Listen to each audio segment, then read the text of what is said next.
الحمد لله نحمده ونستعينه ونستغفره ونؤمن به ونتوكل عليه ونعوذ بالله من شرور أنفسنا ومن سيئات أعمالنا من يهده الله فلا مضل له ومن يضلل فلا هادي له أشهد أن لا إله إلا الله وحده لا شريك له وأشهد أن سيدنا ونبينا ومولانا محمدا عبده ورسوله صلى الله وسلم وبارك على نبينا محمد وعلى آله وصحبه وسلم تسليما كثيرا كثيرا أما بعد فأعوذ بالله من الشيطان الرجيم يا أيها الذين آمنوا لا تتخذوا اليهود والنصارى أولياء بعضهم أولياء بعض ومن يتولهم منكم فإنه منهم إن الله لا يهدي القوم الظالمين எல்லா புகழும் பாராட்டுகள் இந்த அகிலத்தை படைத்து பரிபாலித்துக் கொண்டிருக்கக்கூடிய வல்லவனான இலட்சத்திற்கே குறித்தார் ஸலவாத்தும் ஸலாமும் எமது உயிரை உடவும் மேலான முஹம்மது ரசூலுல்லாஹி ஸல்லல்லாஹு அலைஹி வஸல்லம் அன்னவர்கள் மீதும் அன்னவர்களது அடிச்சுவடுகளை அணுவணுவாக பின்பற்றி வாழ்ந்த உத்தம சஹாபாக்கள் தாபிஊன்கள் தபஅ தாபிஈன்கள் கியாமத் நாள் வரை வரக்கூடிய முஃமினான ஆண்கள் பெண்கள் அனைவர்கள் மீதும் உண்டாவதாக என்று வேண்டியிருக்கிறார். புனிதமான ஜும்ஆவுடைய கடமையை நிறைவேற்றுவதற்காக வேண்டி மஸ்ஜிதுக்கு சமூகம் அளித்து இஅ்திகாஃபுடைய நியத்துடன் வீற்றிருக்கும் அல்லாஹ் தஆலாவின் நல்லடியார்களே, வாழ்க்கையில் எல்லா கட்டங்களிலும் எல்லா நேரங்களிலும் எல்லா நிலைமைகளிலும் ரப்புல் இஸ்ஸத் அல்லாஹ் சுப்ஹானஹு வ தஆலா எவ்வளவுகளை என்னுடைய வாழ்வில் அடுத்தடுக்குமாறு ஏவிருக்கின்றானோ அவைகளை முடியுமான அளவுக்கு நடக்குமாறும், எவைகளை விட்டு தவிர்த்து கொள்ளுமாறு விளக்கியிருக்கின்றானோ அவைகளை விட்டு முற்றுமுழுதாக தவிர்த்து கொள்ளுமாறும் ஆரம்பமாக எனக்கும் அப்பால் உங்களுக்கும் தக்வாவை கொண்டு வசியத்தும் நசீஹத்தும் செய்து கொள்கிறேன். அல்லாஹ் தஆலாவுடைய நல்லடியார்களே, உலகத்தில் வாழக்கூடிய மனிதர்கள் பலதரப்பட்ட மதங்களை பின்பற்றக்கூடியவர்களாக இருந்தாலும் ரப்பிடத்தில் ஏற்றுக்கொள்ளப்பட்ட மார்க்கம் எது என்பதை அல்லாஹ் சுப்ஹானஹு வ தஆலா அல் குர்ஆனிலே ஒரே ஒரு வார்த்தையின் மூலம் அல்லாஹ் சொல்லி முடித்து விட்டான். இன்னல் தீன இன்தல்லாஹில் இஸ்லாம், நிச்சயமாக அல்லாஹ்விடத்தில் ஏற்றுக்கொள்ளப்பட்ட மார்க்கம் அது இஸ்லாம் மார்க்கம் மாத்திரம்தான் என்று ரப்புல் இஸ்ஸத் அல்லாஹ் சுப்ஹானஹு வ தஆலா கூறி முடித்து விட்டான். இஸ்லாம் அல்லாத வேறொரு மார்க்கத்தை யார் தன்னுடைய மார்க்கமாக தேடிக்கொள்வாரோ எடுத்துக்கொள்வாரோ அதை அவரிடமிருந்து ஒப்புக்கொள்ளப்பட மாட்டாது என்றும் ரப்புல் இஸ்ஸத் அல்லாஹ் சுப்ஹானஹு வ தஆலா அல் குர்ஆனிலே குறிப்பிட்டுள்ளார். எனவே இந்த உலகத்தில் இஸ்லாமியர்கள் இஸ்லாத்தையும் அல் குர்ஆனையும் சுன்னாவையும் பின்பற்றுகின்ற ஒரே காரணத்தினால் அன்று தொடக்கம் இன்று வரைக்கும் சர்வதேச மட்டத்திலே இஸ்லாத்துக்கும் இஸ்லாமியர்களுக்கும் எதிரான பாரிய சூழ்ச்சிகளும் சதித்திட்டங்களும் தீட்டப்பட்டுக் கொண்டிருக்கின்றது. இந்த சூழ்ச்சிகளையும் சதித்திட்டங்களையும் தீர்க்கக்கூடியவர்களுக்கு பின்னால் யூதர்கள் இருக்கின்றார்கள் என்பதை நானும் நீங்களும் மறந்துவிடக் கூடாது. இந்த யூதர்கள் இஸ்லாமியர்களுடன் எவ்வளவு குரோணம் கொண்டிருக்கின்றார்கள் என்பதை பற்றி ரப்புல் இஸ்ஸத் அல்லாஹ் சுப்ஹானஹு வ தஆலா அல் குர்ஆனிலே குறிப்பிடும் பொழுதோ لَتَجِدَنَّ أَشَدَّ النَّاسِ عَدَاوَةً لِلَّذِينَ آمَنُوا الْيَهُودَ. நபி முஹம்மது ஸல்லல்லாஹு அலைஹி வஸல்லம் அன்னவர்களே, ஈமான் கொண்டவர்களுக்கு மனிதர்களின் விரோதத்தால் மிக கடுமையானவர்களாக யூதர்களை நீங்கள் காண்பீர்கள் என்று ரப்புல் இஸ்ஸத் அல்லாஹ் சுப்ஹானஹு வ தஆலா அல் குர்ஆனிலே குறிப்பிட்டுள்ளார். எனவே சர்வதேச மட்டத்தில் இஸ்லாத்துக்கும் இஸ்லாமியர்களுக்கும் எதிராக தீர்க்கப்படக்கூடிய சதித்திட்டங்கள் சூழ்ச்சிகளுக்கு பின்னால் யூதர்கள் இருக்கின்றார்கள் என்பதை நானும் நீங்களும் மறந்துவிடக் கூடாது. இந்த யூதர்கள் என்பவர்கள் யார்? இவர்களுடைய கோட்பாடுகள் என்ன?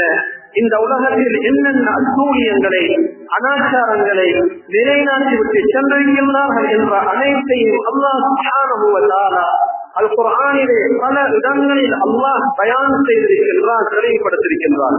அல் குர்ஆனுடைய ஆரம்ப சூரத்துல் ஃபாத்திஹாவில் கூட இந்த யூதர்கள் அல்லாஹ்வுடைய சாபத்துக்கும் கோபத்துக்கும் உள்ளாக்கப்பட்டவர்கள் என்று குறிப்பிட்டதை போன்றோம் சூரத்துல் பக்ராவிலும் இவர்களை பற்றி, சூரா ஆல் இம்ரானிலும் இவர்களை பற்றி, சூரத்துல் மாயிதாவிலும் இவர்களை பற்றி, சூரா பனி இஸ்ராயீல் என்று சொல்லி அவர்களுடைய நாமத்திலே ஒரு சூறாவை இறக்கி அதிலும் அவர்களை பற்றி ரப்புல் இஸ்ஸத் அல்லாஹ் சுப்ஹானஹு வ தஆலா குறிப்பிட்டுள்ளார். சுருக்கமாக சொல்வதாக இருந்தால் அல் குர்ஆனிலே 80க்கும் மேற்பட்ட இடங்களில் இவருடைய சூழ்ச்சிகள், இவருடைய அனாச்சாரங்கள், இவருடைய அடாவடித்தனங்களை அல்லாஹ் சுப்ஹானஹு வ தஆலா தெளிவுபடுத்தியுள்ளார். அல்லாஹ் தஆலாவுடைய நல்லடியார்களே, இந்த யூதர்கள் யாருடைய வழி தோன்றலில் தோன்றியவர்கள் என்றால் யாக்கூப் அலைஹிஸ்ஸலாத்து வஸ்ஸலாம் அன்னவர்கள் 2 திருமணம் முடித்திருந்தார்கள். அதில் ஒரு மனைவி மூலம் கிடைத்த குழந்தையுடைய பெயர் தான் யஹூதா. அவரில் இருந்துதான் யூத வம்சம் தோன்றியது என்பதை அல்லாமா ஹாஃபிஸ் இப்னு கஸீர் ரஹ்மத்துல்லாஹ், அல்லாமா இப்னு ஜரீர் அத்-தபரி ரஹ்மத்துல்லாஹ் போன்றவர்கள் குறிப்பிட்டுள்ளார்கள். இந்த யூதர்கள் நல்லவர்களாக வாழ்ந்து நல்லவர்களாக மரணிக்க வேண்டும் என்பதற்காக இவர்களுக்கு நேரான சீரான வழியை காட்டுவதற்காக அந்த யூத கூட்டத்தில் இருந்தே சில தூதுவர்களை அல்லாஹ் தெரிவு செய்து அனுப்பினார். ஹஜ்ரத் தாவூத், சுலைமான், யாக்கூப், யூசுப், மூசா அலைஹிஸ்ஸலாத்து வஸ்ஸலாம் போன்ற தூதுவர்களை ரப்புல் இஸ்ஸத் அல்லாஹ் சுப்ஹானஹு வ தஆலா அனுப்பி வைத்தார். ஹஜ்ரத் மூசா அலைஹிஸ்ஸலாத்து வஸ்ஸலாம் அன்னவர்களையும் அவர்களை நம்பியவர்களையும் நாம் யூதர்கள் என்று சொல்கின்றோம். ஈசா அலைஹிஸ்ஸலாத்து வஸ்ஸலாம் அன்னவர்களையும் அவர்களை நம்பியவர்களை கிறிஸ்தவர்கள் என்று சொல்கின்றோம். வழித்தோற்றத்தில் இரு குழுவினர்களும் இரு சாராரும் ஒன்றுபட்டவர்களை போன்று இருந்தாலும் ஒரு விடயத்தில் வேறுபட்டவர்கள் என்பதை குர்ஆனில் அல்லாஹ் தெளிவுபடுத்தியுள்ளான். கோட்பாடு ரீதியாக வெவ்வேறுபட்டவர்கள் யூதர்கள் குறிப்பிட்டுள்ளார்கள். வகாலத்தில் யகூது உஸைர் இப்னுல்லாஹ், உஸைர் அலைஹிஸ்ஸலாம் அல்லாஹ்வுடைய மகன் என்பதாக யூதர்கள் குறிப்பிட்டுள்ளார்கள், கிறிஸ்தவர்கள் குறிப்பிட்டுள்ளார்கள்.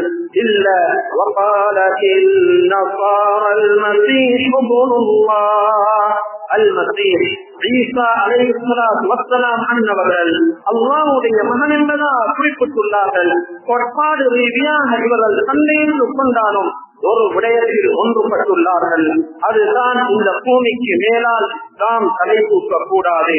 இஸ்லாமியர்கள் நிம்மதியாக சந்தோஷமாக குதூகலமாக வாழக்கூடாது என்ற விடயத்திலே, இஸ்லாமியர்களை சந்தோஷமாக வாழவிடக் கூடாது என்ற விடயத்திலே ஒன்றுபட்டுள்ளார்கள்.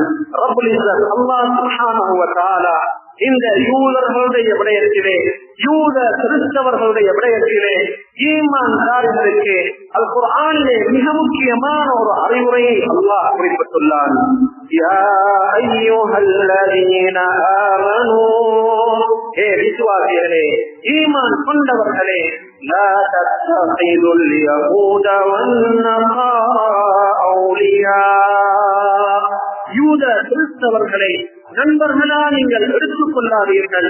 ஒரு தோற்றத்தில் உங்களுடன் நண்பர்களை கொண்டு பாசாங்கு காட்டிக் கொண்டிருந்தாலும் உள்ரங்கத்திலே அவர்களில் ஒருவர் இன்னும் ஒருவருக்கு பாதுகாவலர். அவர்களில் ஒருவர் அவர்களில் சிலர் சிலர்களுக்கு பாதுகாவலர்கள், நண்பர்கள் எந்த விடயத்தில் உங்களுக்கு புராணம் காட்டுகின்ற விடயத்தில், விரோதம் காட்டுகின்ற விடயத்தில் என்று ரப்புல் இஸ்ஸத் அல்லாஹ் சுப்ஹானஹு வ தஆலா ஈமான்தாரிகளை அழைத்து மிக முக்கியமான ஒரு அறிவுரையாக இதை அல்லாஹ் குர்ஆனிலே குறிப்பிட்டுள்ளான்.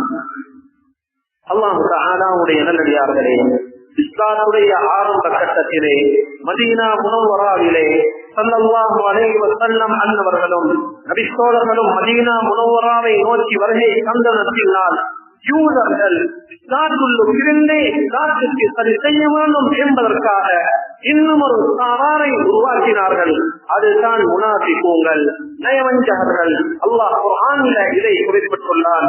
وَإِذَا لَقُوا الَّذِينَ آمَنُوا قَالُوا آمَنَّا ஈமான்தாரிகளை அவர்கள் சந்தித்தால் நாங்களும் ஈமான் கொண்டுள்ளோம் என்று கூறுவார்கள். وَإِذَا خَلَوْا إِلَى شَيَاطِينِهِمْ قَالُوا إِنَّا مَعَكُمْ அவருடைய ஷைத்தானுடன் தனித்து விட்டால் நிச்சயமாக நாங்கள் உங்களுடன் தான் இருக்கின்றோம் என்று கூறுவார்கள் என்பதாக ரப்புல் இஸ்ஸத் அல்லாஹ் சுப்ஹானஹு வ தஆலா குறிப்பிட்டு உலகத்திலே நயவஞ்சகத்தனம் என்ற கோட்பாட்டை அறிமுகம் செய்தவர்கள் யூதர்கள் என்பதை அல்லாஹ் தெளிவுபடுத்தியுள்ளான்.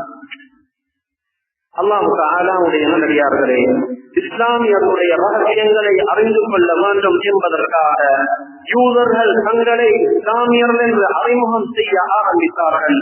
ரப்புல் இஸ்ஸத் அல்லாஹ் சுப்ஹானஹு வ தஆலாவே அவர்களை நோக்கி கேள்வி கேட்கும் அளவுக்கு அவர்கள் தங்களை இஸ்லாமியர் என்று அறிமுகம் செய்ய ஆரம்பித்தார்கள். யா அஹ்லல் கிதாப் லிம தல்பிஸூன அல்-ஹக்க பில்-பாத்தில் வேதத்துடையவர்களே, ஏன் எதற்காக சத்தியத்தை அசத்தியத்துடன் கலக்கின்றீர்கள்? وَتَكْتُمُونَ الْحَقَّ وَأَنْتُمْ تَعْلَمُونَ இதுதான் சத்தியம் என்று அறிந்தோம், எதற்காக ஏன் சத்தியத்தை நீங்கள் மறைக்கின்றீர்கள் என்று ரப்புல் இஸ்ஸத் அல்லாஹ் சுப்ஹானஹு வ தஆலா அவர்களை நோக்கி கேள்வி கேட்கும் அளவுக்கு தங்களை இஸ்லாமியர் என்று அறிமுகம் செய்து இஸ்லாமியருடைய ரகசியங்களை அறிந்து கொள்வதற்காக இஸ்லாமியர் என்று தங்களை அறிமுகம் செய்ய ஆரம்பித்தார்கள். ரசூல் ஸல்லல்லாஹு அலைஹி வஸல்லம் அன்னவர்களுக்கும் நபித்தோழர்களுக்கும் எதிராக பகிரங்கமாக இவர்களுக்கு எதிரான அழைப்பு பிரச்சாரத்தை செய்து இவர்களை நாம் நினைத்துவிட முடியாது என்ற காரணத்தினால் 3 பேர் என்று நினைக்கின்றேன். 3 யூதர்கள் ஒரு திட்டத்தை தீட்டினார்கள். பகிரங்கமாக முஹம்மது ஸல்லல்லாஹு அலைஹி வஸல்லம் அன்னவர்களை எம்மால் எதிர்க்க முடியாது. நபி தோழர்களுடைய உள்ளத்திலே அல் குர்ஆனை பற்றியுள்ள சந்தேகத்தை அவருடைய உள்ளத்தில் புகுத்த முடியாது. அவருடைய ஈமானின் பலவீனத்தை உண்டு பண்ண முடியாது. அதற்கு நாம் செய்ய வேண்டிய ஒரே ஒரு வழி இதுதான். அதனை அல்லாஹ் அவர்கள் பேசியதை குர்ஆனிலே அல்லாஹ் குறிப்பிட்டுள்ளான். وقال طائفة من أهل الكتاب أهل الكتابகளை சேர்ந்த ஒரு குழுவினர்கள் குறிப்பிட்டார்கள். آمنوا بالذي أنزل على الذين آمنوا وجه النهار ஈமான்தாரிகளுக்கு இறக்கப்பட்ட இந்த அல் குர்ஆனை பஹாவுடைய துவக்கத்தில் நீங்கள் ஈமான் கொண்டோர் பஹாவுடைய இறுதியில் அதனை நீங்கள் நிராகரித்து விடுங்கள். இவ்வாறு நாம் செய்வதால் ஈமான் கொண்ட அந்த நபித்தோழர்கள் இந்த அல் குர்ஆனை விட்டும் அவங்க திரும்ப கூடும், இந்த அல் குர்ஆனை அவங்க புறக்கணிக்க கூடும். அவர்களுடைய உள்ளத்திலே முஹம்மது ஸல்லல்லாஹு அலைஹி வஸல்லம் அன்னவர்கள் மீதும் இந்த இஸ்லாத்தின் மீதும் அல் குர்ஆனின் மீதும் சந்தேகம் உண்டாகி அவங்க இஸ்லாத்தை விட்டு திரும்ப கூடும், வீணக்கூடும். இதனால் இவ்வாறு நீங்கள் கூறுங்கள் என்று குறிப்பிட்டதை அவங்க இரகசியமாக பேசியதை அல்லாஹ் குர்ஆனிலே குறிப்பிட்டுள்ளான். அல்லாஹ் தஆலாவுடைய நல்லடியார்களே, ரசூல் ஸல்லல்லாஹு அலைஹி வஸல்லம் அன்னவருடைய காலத்தில் இஸ்லாத்துக்கும் இஸ்லாமியர்களுக்கும் எதிராக செய்யப்பட்ட சூழ்ச்சிகள் அன்றோடு முடிந்துவிடவில்லை, இன்றும் இடம்பெற்றுக் கொண்டிருக்கின்றது. நான் சொல்லித்தான் நீங்கள் செய்ய வேண்டும் என்ற அவசியம் கிடையாது. நாளொரு மேனியும் பொழுதொரு வண்ணவுமாக சோசியல் மீடியாக்கள் ஊடாக, சமூக வலைத்தளங்கள் ஊடாக பல காட்சிகளை பார்த்துக் கொண்டிருக்கின்றோம். இந்த யுகத்துடன் முடிவது கிடையாது. இவருடைய அடாவடித்தனங்கள், இவருடைய அட்டூழியங்கள் கியாமத் நாள் வரைக்கும் இந்த அட்டூழியங்கள், இஸ்லாமியர்களுக்கு எதிரான அநியாயங்கள் இடம்பெற்று கொண்டே இருக்கும். ஏன் இவ்வாறு செய்கின்றார்கள்? அவர்களுடைய நோக்கத்தை அல்லாஹ் குர்ஆனிலே சுருக்கமாக குறிப்பிட்டுள்ளான்.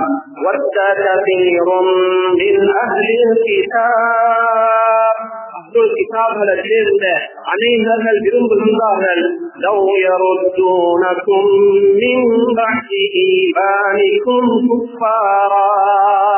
حسدا من عند أنفسهم من بعد ما تبين لهم الحق.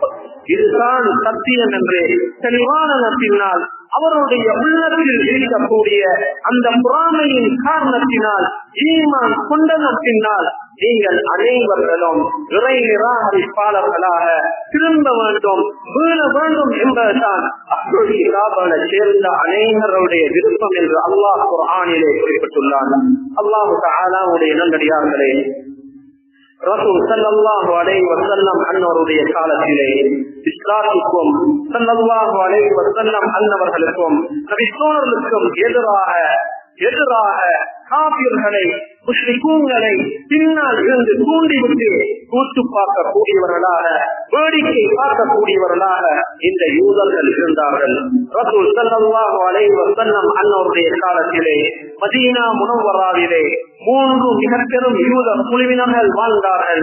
பனு கைனுகா, பனு நதீர், பனு குறைவா ஆகிய இந்த 3 யூத கூட்டத்தினர்களையும் இவருடைய அநியாயங்கள், அடாவடித்தனங்கள், அட்டூழியங்களை பொறுக்க முடியாமல், சகித்துக் கொள்ள முடியாமல் கட்டம் கட்டமாக ஒவ்வொரு கோத்திரமாக ஸல்லல்லாஹு அலைஹி வஸல்லம் அன்னவர்கள் நாடு கடத்தினார்கள்.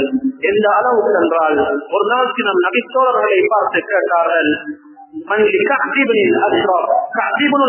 என்று சொல்லக்கூடிய அந்த யூத தலைவனுக்கு விடையளிப்பதற்கு யார் தயார் என்று கேட்கப்படுதோ, முஹம்மது இப்னு மஸ்லமா ரலியல்லாஹு அன்ஹு அவங்க எழுந்து கேட்டாங்க, அதுஹிப்பு அன் அக்துலஹு யா ரசூலல்லாஹ் ஸல்லல்லாஹு அலைஹி வஸல்லம், அல்லாஹ்வுடைய தூதர் ஸல்லல்லாஹு அலைஹி வஸல்லம் அன்னவர்களே, அவனை நான் கொலை செய்வதை நீங்கள் விரும்புகின்றீர்களா என்று கேட்கப்படுதோ, ஆம் என்று சொன்னா மாத்திரம் அவனை கொலை செய்த வரலாறை கூட இமாம் புகாரி அவருடைய சஹீஹில் பதிவு செய்துள்ளார்கள். அபூ ராபியா ஸல்லாம் இப்னு அபீ ஹுகைக் என்று சொல்லப்படக்கூடிய யூத தலைவனை கொலை செய்வதற்காக 5 நபித்தோழர்களை ஸல்லல்லாஹு அலைஹி வஸல்லம் அன்னவர்கள் அனுப்பி வைத்த செய்தியை கூட இமாம் புகாரி ரஹ்மத்துல்லாஹி அவருடைய சஹீஹில் பதிவு செய்துள்ளார்கள். அல்லாஹ் தஆலாவுடைய நல்லடியார்களே, தன்னை கொலை செய்வதற்காக வந்த ஹஸரத் உமர மன்னித்தாங்க. தன்னுடைய பெரியப்பா ஹம்ஸா ரலியல்லாஹு அன்ஹு அவர்களை கொலை செய்த வஹ்ஷி பின்னால் இஸ்லாத்தை ஏற்றுக்கொண்டார் ரலியல்லாஹு அன்ஹு. இந்த பின்னால் இஸ்லாத்தை ஏற்றுக்கொண்டாங்க ரலியல்லாஹு அன்ஹா.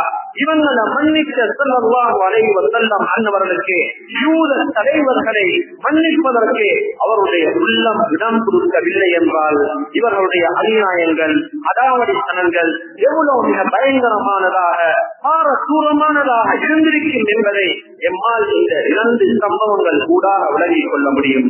அல்லாஹ் தஆலாவுடைய நல்லடியார்களே, யூதர்கள் பலஸ்தீனில் மாத்திரம் அல்ல, உலகத்தில் எங்குதான் வாழ்ந்தாலும் குழப்பங்களை உண்டு பண்ணுவார்கள் என்று குர்ஆனில் அல்லாஹ் குறிப்பிட்டுள்ளான். உலகத்திலே அல்லாஹ்வுடைய சாபத்துக்கு உள்ளாக்கப்பட்ட ஒரு கூட்டம் இருக்கிறார்.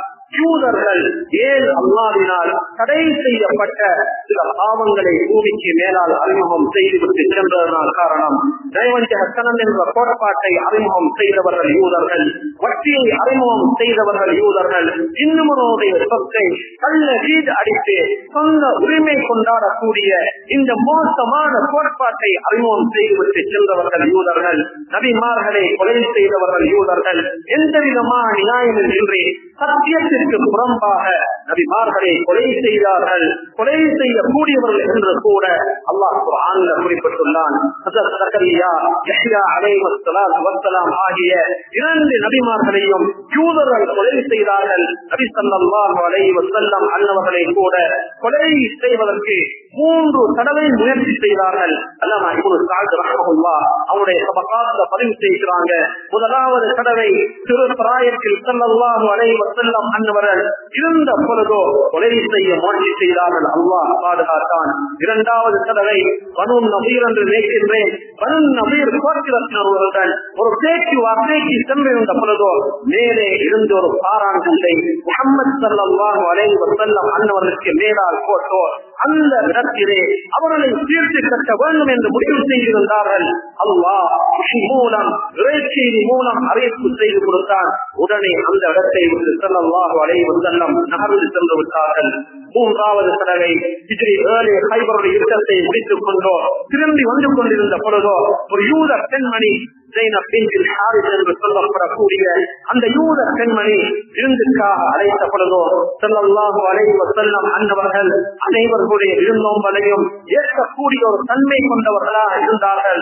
ஏழை என்று பாராமலும், வசதி படைத்தவர் என்று பாராமலும், சாதாரண மனிதர் என்று பாராமலும் அனைவர்களுடைய விருந்தழைப்புக்கும் விளைவிக்க கூடியவர்களா இருந்த ஸல்லல்லாஹு அலைஹி வஸல்லம் அன்னவர்கள் இந்த யூத பெண்மணியுடைய விருந்தோம்பலுக்கு அழைப்பு விடுத்த பொழுதோ அதற்கும் விடையளித்து ஸல்லல்லாஹு அலைஹி வஸல்லம் அன்னவர்கள் அங்கு சென்று ஒரு ஆட்டினுடைய முன் சந்தை எடுத்து கடித்து சாப்பிட்டுக் கொண்டிருந்த பொழுதோ ஆற்றில் இறைச்சி பேசியது, நான் இதில் ஆற்றிலே நஞ்சு கலக்கப்பட்டுள்ளது என்று பேசிய செய்திய இமாம் அபூ தாவூத் ரஹ்மத்துல்லாஹ் அவருடைய சுனன்ல பதிவு செய்துள்ளாங்க.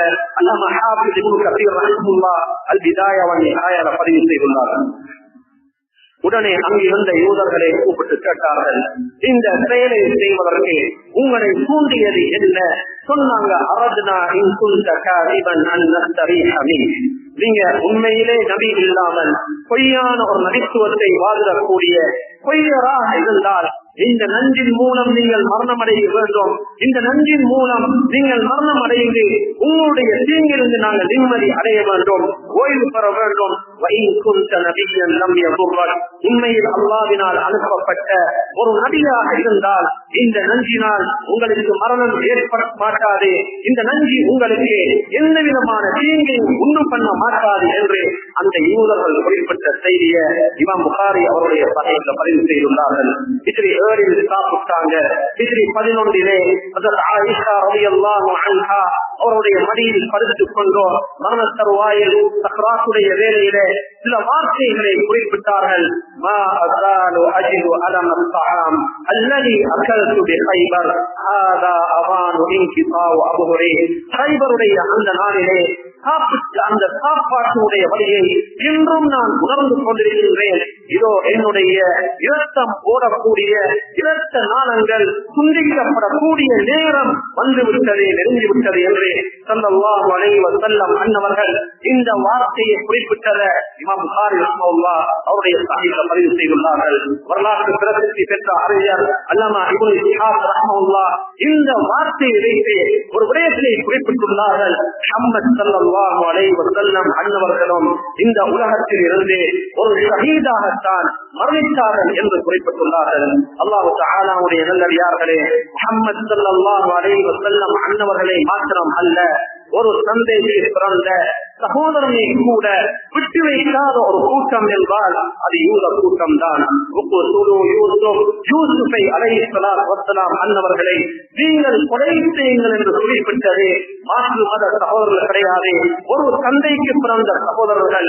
அல்லாஹ் தஆலாவுடைய நல்லடியார்களே, இன்று நாம் பார்க்கலாம், பலஸ்தீனிலே சிறார்கள் என்று பாராமலும், வயோதிபர்கள் என்று பாராமலும், யுவதிகள் என்று பாராமலும், வைத்திய சாலைகள் என்று பாராமலும், கற்பிணி தாய்மார்கள் என்று பாராமலும் அனைத்து இடங்களில் இருக்கக்கூடியவர்களையும் கொன்று குவித்துக் கொண்டிருக்கின்றார்களே. இந்த யூதர்களுடைய உள்ளத்திலே ஈரக்கம் கிடையாதா? சோசியல் மீடியாக்கள் ஊடாக, சமூக வலைத்தளங்கள் ஊடாக வரக்கூடிய காட்சிகளை பார்க்கின்ற பொழுதோ எங்களை அறியாமலே எங்களுடைய கண்களில் இருந்து கண்ணீர் வடிந்து ஓடிக்கொண்டிருக்கின்றதே. அந்த நேரத்திலே எங்களுடைய உள்ளத்தில் எழும்பக்கூடிய ஒரு கேள்விதான், இவருடைய உள்ளத்திலே ஈரக்கம் இல்லையா என்ற ஒரு கேள்வி எழும்புகின்றது. அல்லாஹ் குர்ஆன்ல யூதர்களுடைய உள்ளத்தை பற்றி குறிப்பிட்டுள்ளான். அவருடைய உள்ளங்களை கல்லஞ்சமாக நாங்கள் ஆக்கிவிட்டோம் என்று அல்லாஹ் குறிப்பிட்டுள்ளான். இதனால்தான் சிறார்கள் என்று பாராமலும், யுவதிகள் என்று பாராமலும், கற்பிணி தாய்மார்கள் என்று பாராமலும், வைத்திய சாலைகள் என்று பாராமலும் அனைத்து இடங்களில் வசிக்கக்கூடியவர்களையும் கொண்டு குவித்துக் கொண்டிருக்கின்றார்கள். அல்லாஹ் தஆலாவுடைய நல்லடியார்களே, பலஸ்தீனிலே இடம்பெற்றுக் கொண்டிருக்கக்கூடிய யுத்தம் அரபிகளுக்கு மாத்திரம் சொந்தமான யுத்தம் கிடையாது. அந்த நாட்டு மக்களுக்கு மாத்திரம் சொந்தமான யுத்தம் கிடையாது. முழு இஸ்லாமியர்களுக்கும் சொந்தமான யுத்தம். அங்கே இடம்பெறக்கூடிய யுத்தம் மஸ்ஜிதுல் அக்ஸா, இஸ்லாமியருடைய முதலாவது கிப்லாவை மீட்டெடுப்பதற்காக வேண்டித்தான் அங்கே யுத்தம் இடம்பெற்றுக் கொண்டிருக்கின்றது. எனவே அங்கு சென்று எம்மால் பங்குபற்ற முடியாவிட்டாலும் இங்கிருந்து எம்மால் என்ன செய்ய முடியும்? இரண்டு விதமான முன்னெடுப்புகளை முடியும். அது மிக முக்கியமான ஒரு முன்னெடுப்பு தான் ஆத்மீக ரீதியான முன்னெடுப்போ. அந்த மக்களுக்காக திங்கள் அல்லது வியாழன் நோம்பு நோற்றோ அவர்களுக்காக அல்லாஹ்விடம் இருக்கரம் ஏந்தி பிரார்த்தனை செய்ய வேண்டிய கடப்பாடு எங்கள் ஒவ்வொரு மீதும் இருந்து கொண்டிருக்கின்றது. அல்லாஹ் தஆலாவுடைய நல்லடியார்களே, துஆ ஏற்றுக்கொள்ளப்படக்கூடிய நேரங்கள் இரவுடைய இறுதி நேரம், அதானுக்கும் இகாமத்துக்கும் இடைப்பட்ட நேரம், சஜ்தாவிலே அத்தஹியாத்துடைய இறுதியிலே, அதான் சொல்லப்படக்கூடிய நேரத்திலே, அதானுக்கும் இகாமத்துக்கும் இடைப்பட்ட நேரம், பயணம் செய்யக்கூடிய நேரத்திலே, மழை பொழியக்கூடிய அந்த ஆரம்ப நேரத்திலே, இந்த நேரங்களை நாம் அறிந்து அந்த நேரங்களிலே நமக்கு மாத்திரம் பிரார்த்தனையை செய்வதோடு சுருக்கிக் கொள்ளாமல் மற்றொரு அல்லாஹ்வை மீட்டெடுப்பதற்காக பாடுபட்டுக் கொண்டிருக்கக்கூடிய வீடுகளை இழந்து, குடும்பங்களை இழந்து, தொழில்களை இழந்து பாடுபட்டுக் கொண்டிருக்கக்கூடிய அந்த மக்களுக்காகவும் துஆ செய்ய வேண்டிய கடப்பாடு எங்கள் ஒவ்வொரு மீதும் இருந்து கொண்டிருக்கின்றது. அந்த மஸ்ஜிதுல் அக்ஸாவை சீக்கிரம் வெற்றி கொள்ளக்கூடிய சந்தர்ப்பம் அல்லாஹ் சுப்ஹானஹு வ தஆலா ஏற்படுத்தி கொடுப்பானாக. யா அல்லாஹ், எங்களுடைய பாவங்களை மன்னிப்பாயாக. எங்களை பெற்றோர் தாய் தந்தையுடைய பாவங்களை மன்னிப்பாயாக. பூரா உலகத்திலும் வாழக்கூடிய இஸ்லாமிய ஆண்கள் பெண்களுடைய அனைவருடைய பாவங்களை மன்னிப்பாயாக. இந்த உலகத்தில் வாழும் காலமெல்லாம் உன்னுடைய திருப்பொருத்தத்தோடு வாழ்ந்து உன்னுடைய திருப்பொருத்தத்தை அடைந்தவரை மரணிப்பதற்கு தௌஃபீக் செய்வாயாக. யா அல்லாஹ், பலஸ்தீனில் வாழக்கூடிய மனிதர்கள் பல துன்பங்களுக்கு முகங்கொடுத்துக் கொண்டிருக்கின்றார்கள். யா அல்லாஹ், சாதனை அற்றவர்களாக இருக்கின்றார்கள். யா அல்லாஹ், சாதனைகளை அவர்களுக்கு அணிவித்து விடுவாயாக. ஆடை அற்ற நிலையில் இருக்கின்றார்கள். யா அல்லாஹ், அடைகள் அவர்களுக்கு அணிவித்து விடுவாயாக. பசியுடன் இருக்கிறார்கள். யா அல்லாஹ், அவருடைய வறுமைகளை நிரப்பி விடுவாயாக. யா அல்லாஹ், பலவீனர்கள் யா அல்லாஹ் பலப்படுத்தி விடுவாயாக. அநியாயம் இழைக்கப்பட்டுள்ளார்கள். யா அல்லாஹ், அநியாயம் இழைக்கப்பட்டவன் ஒரு காபிராக இருந்தாலும் நிச்சயமாக நான் அவனுக்கு உதவி செய்வேன் என்று நீ வாக்குறுதி அளித்திருக்கின்றாயா அல்லாஹ். வாக்குறுதிக்கு மாறுபாட செய்யாத ரப்பி என்று குர்ஆன்ல குறிப்பிட்டிருக்கின்றாயா அல்லாஹ். அதை நாங்கள் நம்பியிருக்கின்றோம். யா அல்லாஹ், எனவே அநியாயம் இழைக்கப்பட்டுள்ளார்கள். யா அல்லாஹ், அவர்களுக்கு நீ உதவி செய்து விடுவாயாக. யா அல்லாஹ், சீக்கிரம் மஸ்ஜிதுல் அக்ஸாவை மீட்டெடுக்கக்கூடிய சக்தியை அவர்களுக்கு கொடுத்து விடுவாயாக. யா அல்லாஹ், மஸ்ஜிதுல் அக்ஸா வெற்றி கொள்ளப்பட்டதன் பின்னால் அந்த இடத்திற்கு சென்று 2 ரக்காத் தொழுதால் என்ன கூலி கிடைக்கும் என்று ஸல்லல்லாஹு அலைஹி வஸல்லம் அன்னவர்களால் வாக்குறுதி அளிக்கப்பட்டுள்ளதோ அந்த கூலி அடையக்கூடிய பாக்கியத்தை எங்கள் அனைவருக்கும் தந்தருள்வாயாக. ஆமீன். அல்ஹம்துலில்லாஹி ரப்பில் ஆலமீன்.